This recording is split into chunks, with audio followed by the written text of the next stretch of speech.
Eso de autopresentarse no queda muy bien, pero bueno, me llamo Julio Panizo, yo soy profesor de la Universidad de Vic y soy profesor colaborador externo de la UNED.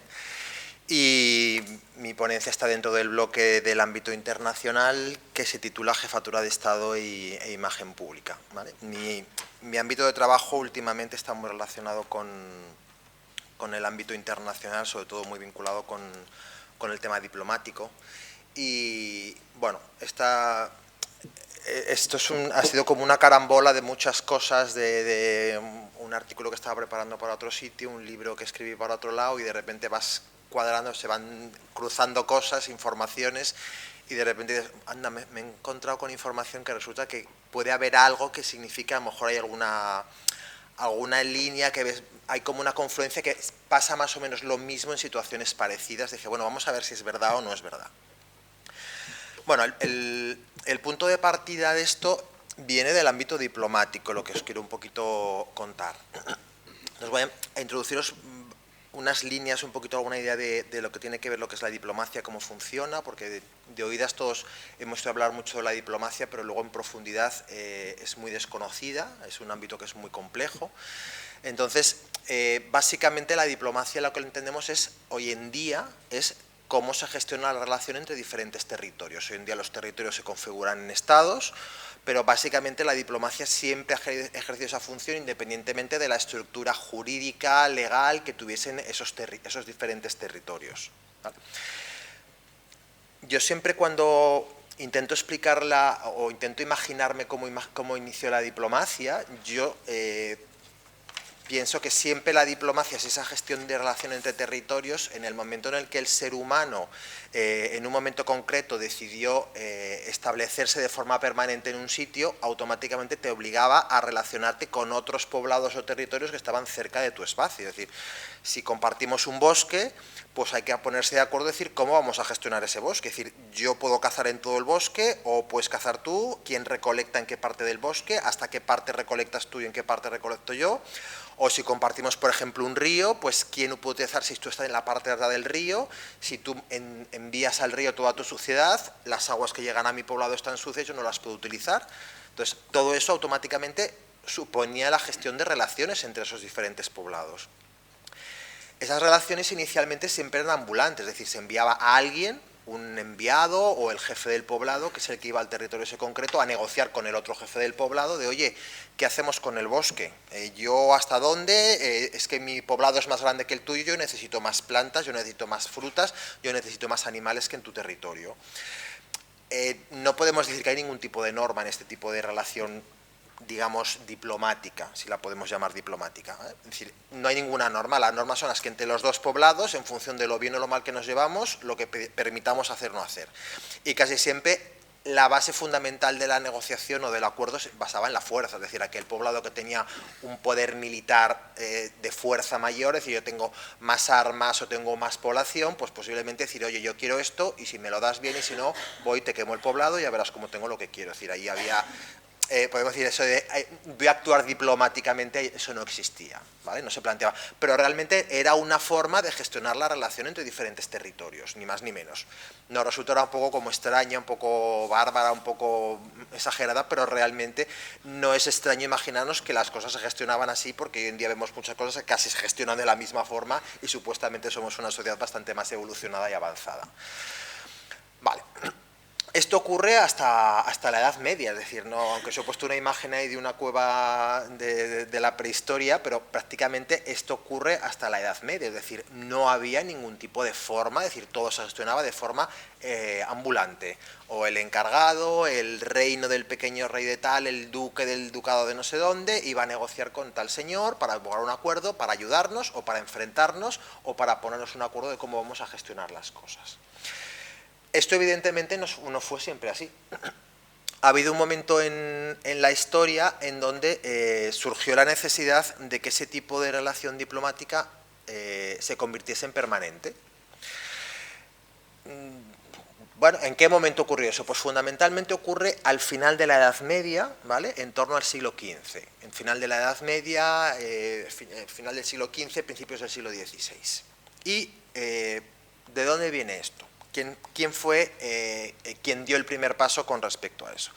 Bueno, pues el primer paso lo dio la Iglesia, la Santa Sede, el Vaticano. Tenemos que entender que el Vaticano en esa época no es el Vaticano que conocemos hoy. O sea, el Vaticano de hoy en día es una mínima expresión de lo que el Vaticano, la Santa Sede, era en ese momento. Entended que el Vaticano en esa época tenía un poder territorial muy grande, todos los territorios de los estados vaticanos, que era prácticamente toda Italia completa y parte de la zona de lo que es ahora mismo sería la zona de Austria, Suiza, parte de territorios de por allí. Eso era poder, territorio que gobernaba como cualquier otro rey europeo, ¿vale? El Papa. Pero por otro lado el Papa tenía otro poder muy importante, otros dos poderes muy importantes. Uno, el poder religioso. Es decir, yo marco las normas de todo lo que está bien o no está bien a nivel religioso en toda Europa. Toda Europa era católica. Por lo tanto, yo determino qué es pecado, qué no es pecado, qué bula doy a quién le permito hacer qué cosas y bajo qué conceptos. Casi siempre todo ese tipo de cosas era en base a qué me das a cambio, ¿vale? Pero había otra cosa muy importante. Todos los reyes europeos, tanto grandes como pequeños reinos europeos, todos eran católicos. El ser rey en esa época significaba yo soy rey porque Dios me ha encomendado que yo sea rey, es decir, es un encargo divino. Por lo tanto, ¿quién tenía que refrendar ese encargo divino? Los papas. Por lo tanto, yo como rey me tengo que llevar muy bien con el Papa para que el Papa, cuando llegue el momento, me reconozca como rey legítimo y me permita la coronación. O que yo me enfrente con el Papa y el Papa me diga, te excomulgo, y ya no puedo ser rey, porque si estoy excomulgado ya no puedo representar a Dios dentro de mi territorio porque estoy excomulgado por parte de la Iglesia. Por lo tanto, había un juego de poderes muy importante y muy grande en ese sentido. ¿Qué pasa? Que claro, en esa época saber lo que estaba haciendo el rey de Flandes o el rey de Inglaterra, cuando para cruzar desde Roma hasta Inglaterra tardabas 4 meses en burro, pues evidentemente era muy complicado. Entonces, claro, saber que en la Iglesia, en cada territorio, se estaban cumpliendo las normas que marcaba la fe católica en función de lo que establecía la doctrina de la Iglesia en ese momento. Comprobar que los diferentes reyes estaban cumpliendo las normas que la Iglesia marcaba en sus territorios, que pagaban sus diezmos, etcétera, etcétera. Entonces, claro, eso era imposible de controlar si no había alguien que lo estuviese viendo en primera persona. La Santa Sede que decidió, yo necesito ojos en todos los reinos de Europa, y la única forma de tener ojos en todos los reinos de Europa es tener alguien que represente al Papa en todos los reinos de Europa. Y es cuando surgió la idea, la figura de lo que hoy conocemos como los nuncios. El nombre proviene de esa época. En ese momento ya se enviaban nuntio, la palabra nuncio viene del latín que significa nuntio, que significa enviado. Por lo tanto, los nuncios apostólicos de esa época eran los enviados del Papa con dos funciones fundamentales, una religiosa y otra política. La religiosa, voy a comprobar que todos los obispos de las iglesias de ese reino cumplen las normas de la Iglesia y vamos a evitar herejías. ¿Vale? Que en esa época había muchas, porque claro, cualquier obispo de cualquier territorio de repente se le ocurría una idea que pensaba que podía ser interesante y la Iglesia decía, no, eso es una herejía. ¿Vale? Pues bueno, vamos a controlar esas herejías. Ahí tenemos al nuncio. Y en segundo lugar teníamos el control de lo que se estaba haciendo desde el punto de vista de gestión política por parte del rey, porque también al Papa le podía interesar la ayuda de ese rey para determinadas cosas, como por ejemplo las cruzadas. El rey llama cruzadas, el Papa llama cruzadas. ¿Quién aporta soldados? ¿Quién aporta dinero para las cruzadas? El que no aporte dinero, automáticamente ya sabes lo que te puede pasar. Que a lo mejor a tu heredero no lo reconozco como heredero legítimo y a lo mejor se acaba la dinastía y hay que poner otra. O que a lo mejor llega el momento y considero que te excomulgas porque no estás acudiendo a la llamada del Papa. Bueno, hay una intención política muy importante. Por lo tanto, la primera institución política que establece esas delegaciones permanentes, que para nosotros ahora mismo es lo habitual, es la Santa Sede a través de los nuncios apostólicos. Estos nuncios apostólicos formaban parte de la corte. Si no tiene nada que ver con lo que conocemos con las embajadas y todo eso, no. El nuncio estaba en la corte y el nuncio intervenía en la vida política de la corte. El nuncio podía hablar e intervenir y decir, no, el Papa no te va a aceptar eso, no lo puedes hacer. ¿Vale? Por lo tanto, tenía un papel político muy importante. A partir de esto que ocurrió en la Santa Sede, hubo reinos que empezaron a plantearse que podía ser una buena idea hacer ese tipo de cosas. No sé si sabéis quién fue el primer reino que decidió copiar lo que estaba haciendo la Santa Sede para aplicarlo en las relaciones con otros reinos colindantes. Bueno, pues si no sabéis quién fue el primer reino, fue el reino de Castilla. Isabel I de Castilla fue la primera reina que estableció representantes permanentes en otras cortes europeas. Concretamente, los puntos más calientes eran Francia, no sé por qué no nos hemos llevado bien nunca, entonces Francia era un principal enemigo, había muchos territorios en conflicto que había intereses comunes, por lo tanto Francia era un punto de conflicto. Otro punto importante era Inglaterra, Reino Unido, actualmente, pero en ese momento era el Reino de Inglaterra, un punto muy importante, y otro punto muy importante era el Papa. Había que tener relaciones, llevarse muy bien con el Papa, es lo que les permitió convertirse el título de reyes católicos, ¿vale? Y por otro lado, con lo que era el gran territorio de Europa, que era el imperio romano germánico. ¿Vale? Bueno, pues fueron las principales sedes. ¿Qué hacían los embajadores en el caso de Isabel I de Castilla? Pues fundamentalmente acuerdos matrimoniales. Es decir, la política exterior en esa época se establecía en base a matrimonios.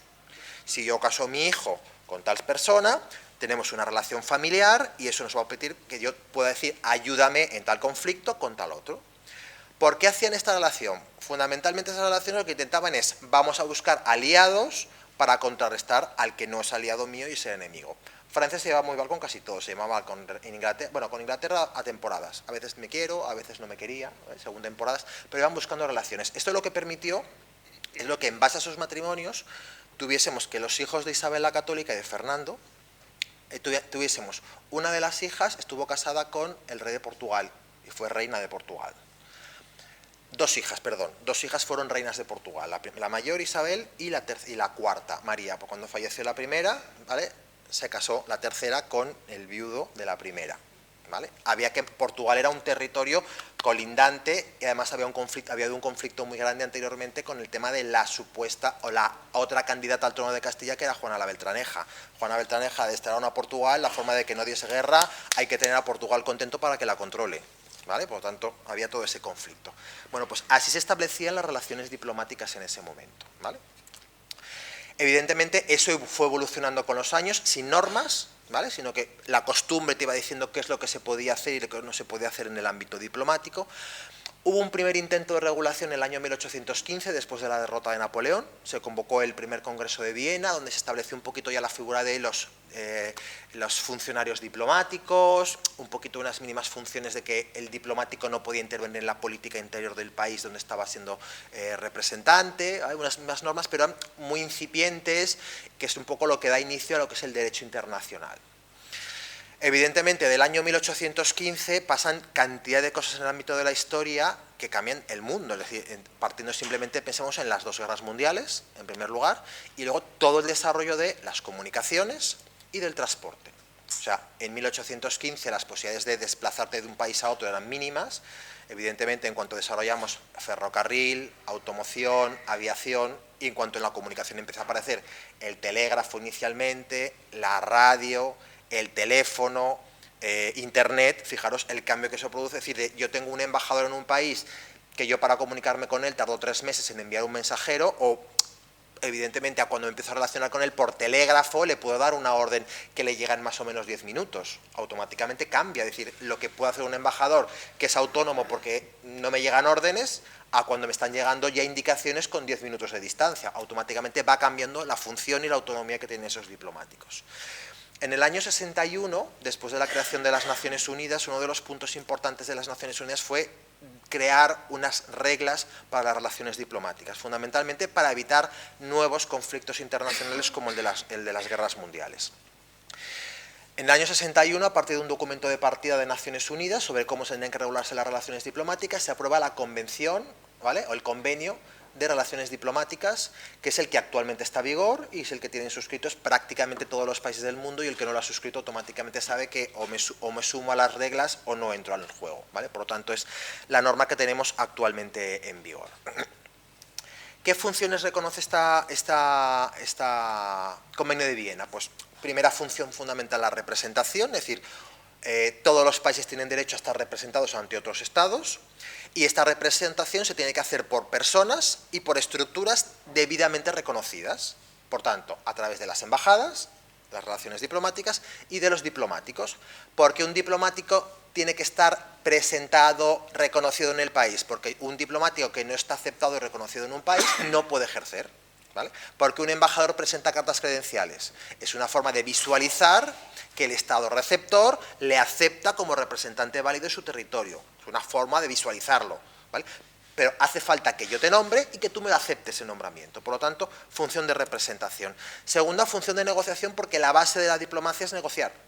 Negociar acuerdos para solucionar conflictos, para beneficiar la vida de todos, para buscar acuerdos que ayuden a las relaciones y al correcto funcionamiento de los diferentes territorios, que es el elemento fundamental. Tercero, comunicación.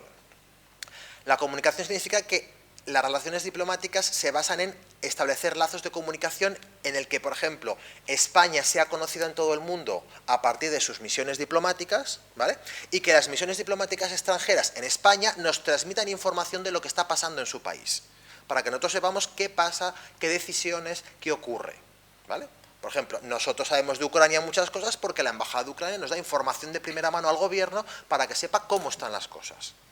¿Vale? Por lo tanto, Marruecos, ¿por qué sabemos lo que ha pasado en Marruecos? Porque tenemos una embajada en Marruecos que recoge información de lo que afecta a España y que ha ocurrido allí y lo transmite al gobierno español. Y por otro lado, el gobierno español le consulta a la embajada de Marruecos en Madrid qué está pasando y danos información. Por lo tanto, esa función de comunicación. Y por último, una función importante que es la de protección, tanto de los nacionales, es decir, un español en el extranjero, una de las funciones diplomáticas es tu protección en el extranjero, pero también de los intereses del Estado. Un problema diplomático, un problema empresarial de una empresa española en el extranjero afecta a las relaciones, a la imagen del Estado en el exterior, ¿vale? Son las bases de esa relación diplomática. Bueno, año 1965, ¿vale?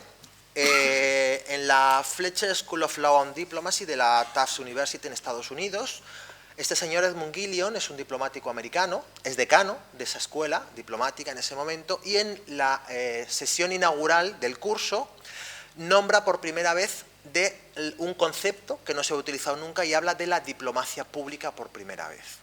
Nadie lo había oído nunca. Y ese señor de repente en su discurso de apertura de curso dice diplomacia pública, todo el mundo con los ojos así diciendo ¿qué está diciendo este hombre? ¿Qué es esto?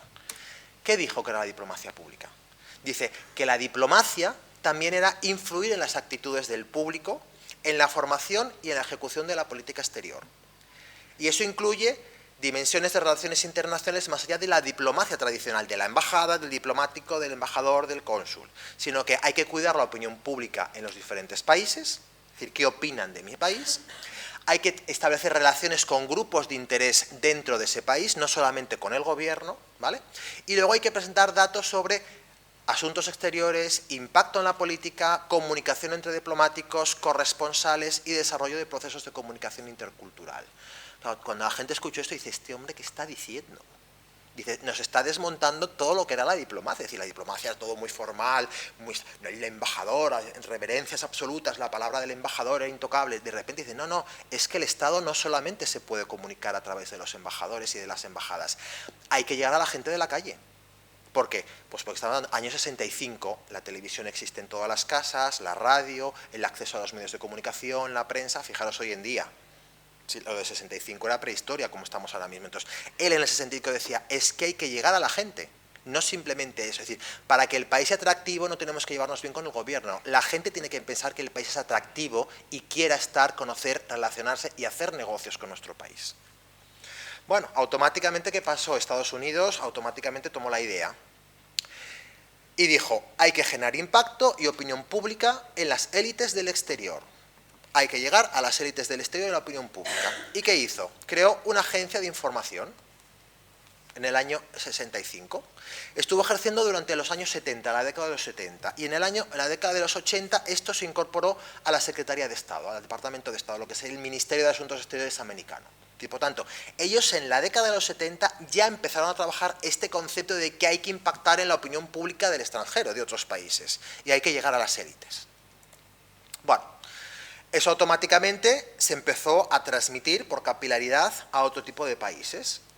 Por lo tanto, nos encontramos con que una diplomacia tradicional, formal, la institucional, la de los nombramientos de cartas credenciales, ejerce su trabajo fundamentalmente en las relaciones entre Estados mediante acuerdos, convenios de colaboración, etcétera, etcétera, pero existe otra diplomacia que ya han llamado pública, que ya lo que se encarga es de relacionarme con los ciudadanos y con las instituciones y empresas de otros países.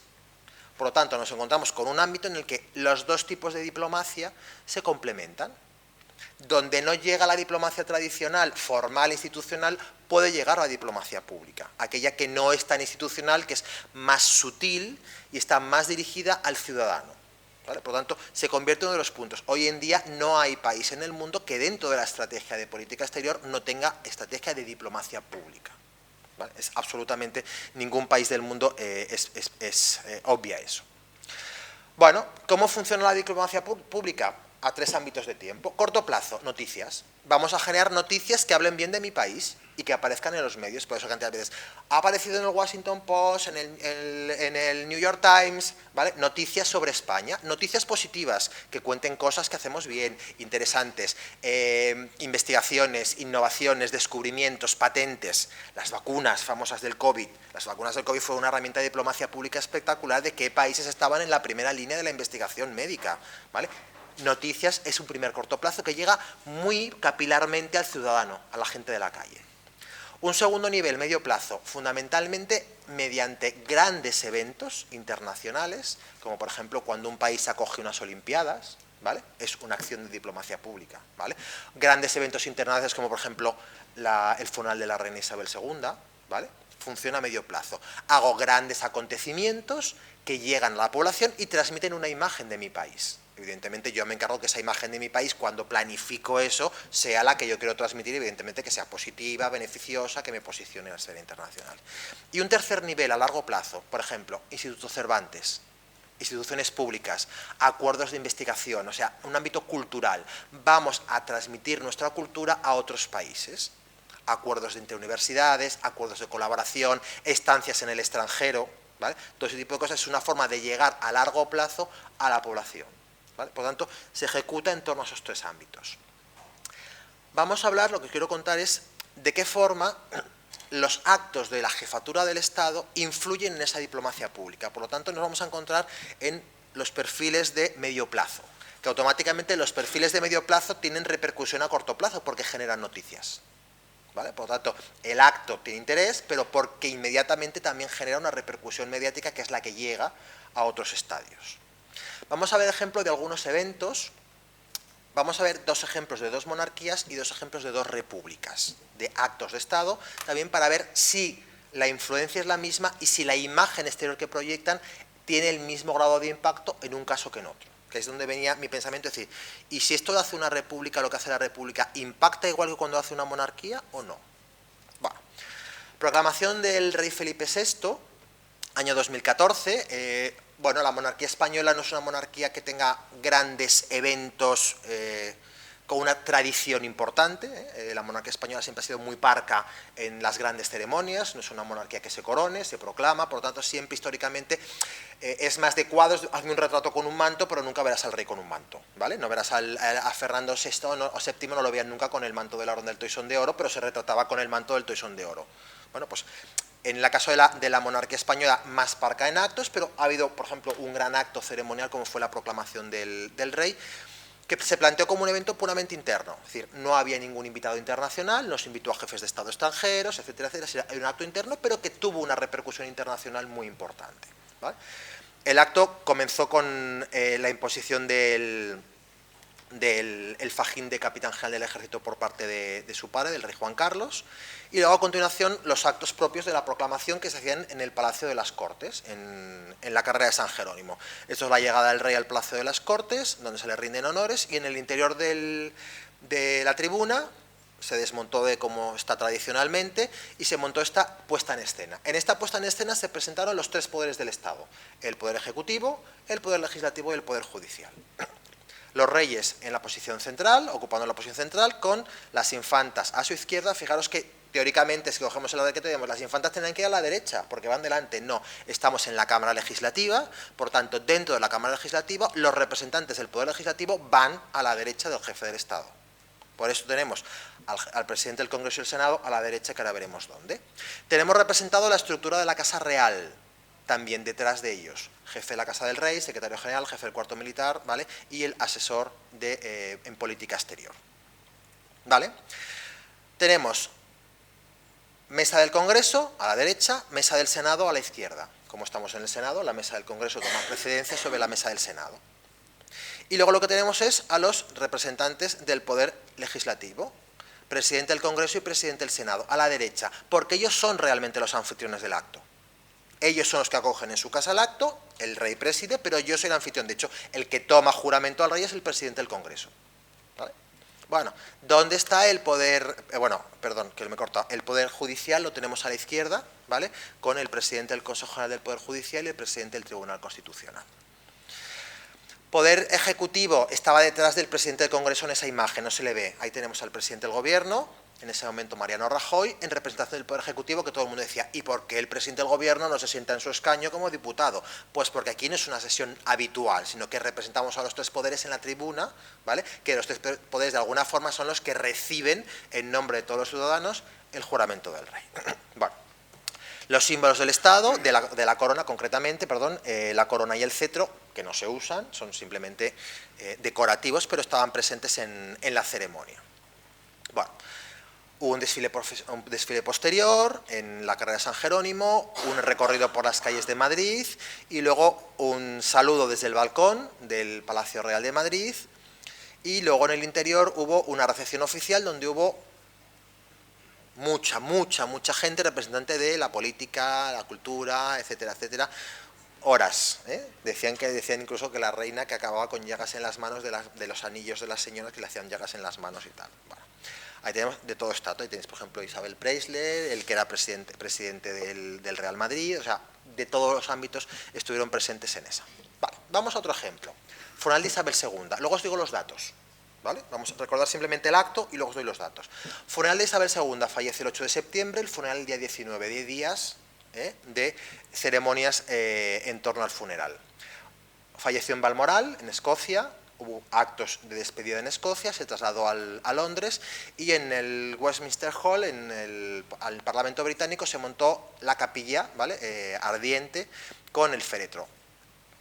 O sea, estamos hablando de otra historia completamente distinta a lo que hemos visto, es decir, la monarquía británica es otra cosa, es decir, yo no me imagino al rey de España con una corona, con una capa de armiño, con no sé qué, con un cetro y tal, o sea, en nuestra cabeza no nos encaja, pero en la cabeza de, o sea, en ellos lo vemos normal, nos encaja, porque es un poco la estructura, la forma de vivir sus ceremonias, sus actos, ¿vale? Entonces, bueno, una puesta en escena que yo creo que es espectacular, o sea, esto posiblemente y ver un conclave del Vaticano, o sea, tú puedes ser no creyente y tú ves la ceremonia del conclave de la elección de un papa y te puedes pasar horas pegado a la tele aunque no seas creyente, porque te quedas absolutamente enganchado. Es tan sumamente cinematográfica la puesta en escena, una puesta en escena súper antigua, es decir, no se ha creado ahora, o sea, existe de hace siglos, pero es un concepto tan cinematográfico que absolutamente te capta, te dejas completamente embobado. Bueno, una parte importante de esa ceremonia, pues por ejemplo, buscar un momento, no simplemente gente pasando, no, había que poner en vista a los nietos de la reina que velaban el féretro de la reina y que prácticamente crear ceremonias dentro de las ceremonias para visualizar ese tipo de cosas, ¿vale? Bueno, este momento era espectacular, este es el momento de la llegada de los nietos, os voy a poner nada, 2 minutos simplemente, para que os des cuenta todo al milímetro. Golpes de espada para decirle, van a salir. Y a continuación, el paso, uno a uno, todos bajando con el mismo pie. Hay uno de los nietos que es el más jovencito y el pobre va con el pie cambiado. Bastante que el pobre tuvo el arresto de salir y no salir corriendo.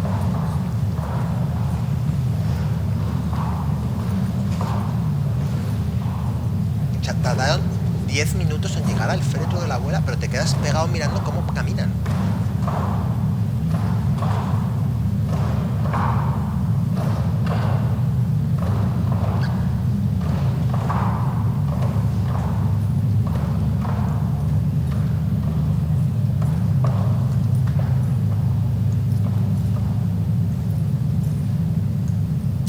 El ensayo que lleva eso, que la gente no se para y dice, ¿cuánto tiempo habrán ensayado eso?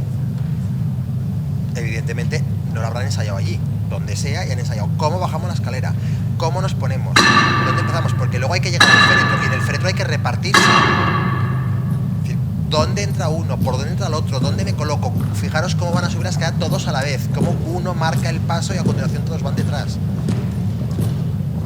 Este es el que os decía que el pobre va con el paso cambiado, es el hijo más pequeño del príncipe Eduardo. Me parece que tiene 16 años.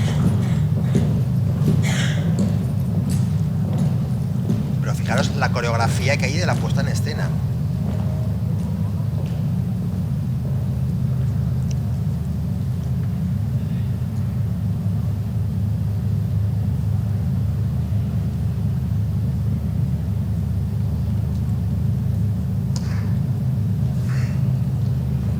Fijaros como todos se colocan y ahora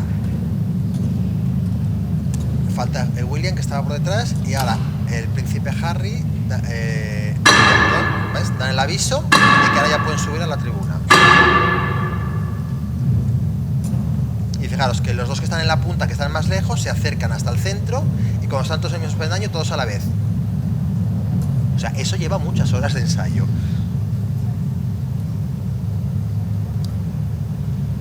Y ahora dan el toque y todos a la vez inclinan la cabeza.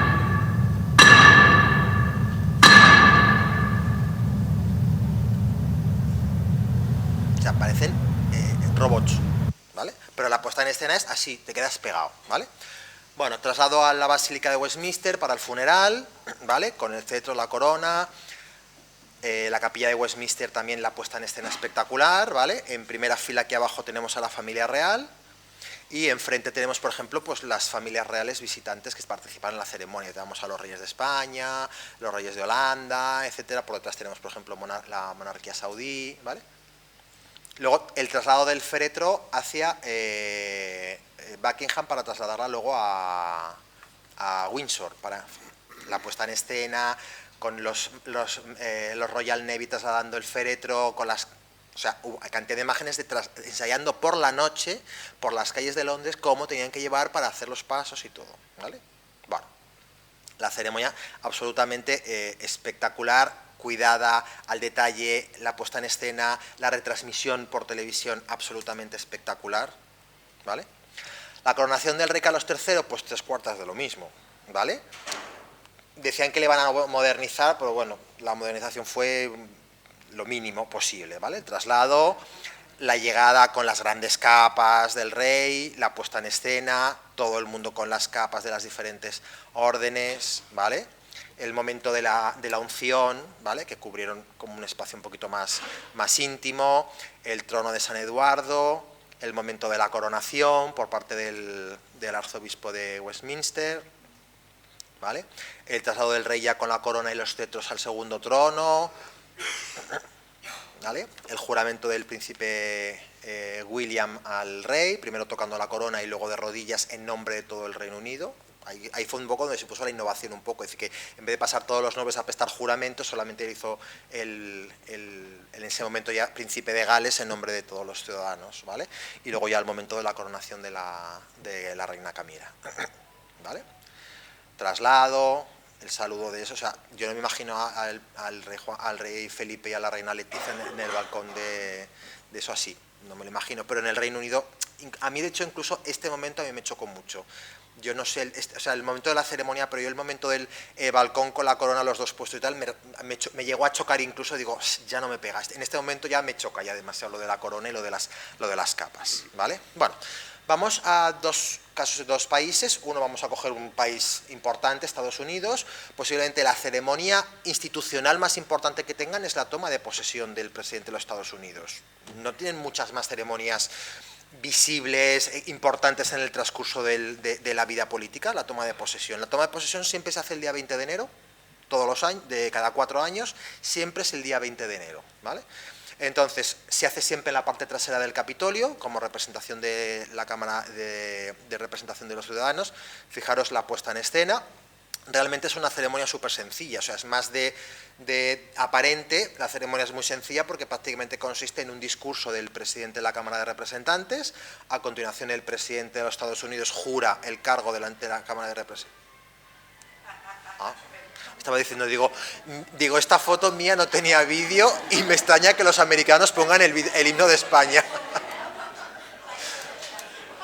¿vale? Y simplemente el momento del juramento y luego el discurso posterior del presidente americano. Y luego tiene alguna pequeña tradición, como el traslado por la avenida de Pensilvania hacia la Casa Blanca, y luego un momento anecdótico que hay siempre, que es el presidente de Estados Unidos saliente, lo espera en la Casa Blanca, se despiden, entonces el presidente nuevo entra en la Casa Blanca y el presidente saliente abandona la Casa Blanca en un helicóptero hasta la que será su nueva residencia oficial, ¿vale? Aquí esta es la despedida de Barack Obama con Donald Trump. En el caso, bueno, y luego ese mismo día por la tarde el presidente americano ofreció un baile, ¿vale? Una cena de gala con el típico baile, todos de gala y tal, es un poco como el inicio ya de la presidencia en ese caso. En el caso de Joe Biden se encontró con una situación que fue en plena pandemia, año 2021, entonces menos público, pero realmente la escena es la misma, el juramento, el recorrido por las calles ahí van con mascarilla, y en este caso no se hizo el baile posterior por el tema de COVID. Y en este caso hubo una situación curiosa, que Donald Trump no se quiso despedir. Entonces Donald Trump salió por la parte trasera de la Casa Blanca, que es donde se hacen las recepciones de los jefes de Estado. Entonces cuando Joe Biden entraba por la puerta principal, Donald Trump salía por la puerta trasera, en plan de yo no te quiero despedir, ¿eh? Como estaba con la polémica de que él no reconocía el resultado de las elecciones, etcétera, etcétera, pues era una forma de visualizar, yo no reconozco el resultado, entonces yo no te voy a despedir porque yo no me quiero ir. O sea, tú has venido a quitarme el sitio, pero el sitio realmente era mío. Bueno, es una forma de visualizar las cosas. Y Joe Biden inició el proceso firmando ya decretos que tenía ya en el despacho, ¿vale? Vamos a otro país, otra toma de posesión, que es la última, y con esto acabamos, por ejemplo, la de Colombia, la última toma de posesión de Gustavo de Petro, se hizo en la Plaza de la República. Es un acto muy sencillo también, en el que simplemente se hace la toma de juramento y la imposición de la banda presidencial. En este caso hubo un pequeño conflicto porque el presidente reclamó la espada de Bolívar que tenía que estar en la ceremonia, el anterior presidente, que era el que organiza la ceremonia, dijo que no la autorizaba, entonces en el momento que él jura el cargo como presidente, como ya es presidente en funciones, dice vale, que ahora me la traigan, que ahora mando yo. Trajeron la espada de Bolívar, ahí tenemos en la tribuna representantes internacionales, sí que hay como invitación de representantes internacionales, en el caso de Estados Unidos tampoco. Y luego tenemos los representantes internacionales arriba y luego el juramento de la vicepresidenta y luego ya la llegada a lo que es la Casa de Ariño, que es la casa presidencial, lo que sería como la Casa Blanca o la Moncloa en el caso de España, ¿vale? Bueno, vamos a los datos, es decir, ¿cómo funcionó esto? Es decir, estos actos se buscan con esa imagen, pero esto genera repercusión. Vamos a ver qué repercusión generó para ver un poco cómo funciona el tema. La proclamación del rey Felipe, aun sea un acto que no se convocó a representantes extranjeros, no hubo mandatarios extranjeros en el acto, convocó 2.200 periodistas de todo el mundo, ¿vale? Concretamente había representantes de 50 países en los medios de comunicación y generó 1,2 millones de interacciones en Twitter. Estamos hablando del año 2014, ¿eh? Twitter todavía estamos un poco, la 90% de la gente no tenía Twitter todavía, ¿vale? Twitter empezó a funcionar un poquito en 2009, 2010, ¿vale? Para que os hagáis una idea. Claro, empezamos ahora mismo. Hombre, en Twitter hoy en día eso no es nada, ya estamos 10 años después de eso, en 10 años ha cambiado mucho. Funeral de Isabel II, 4 millones de espectadores, solamente en el Reino Unido.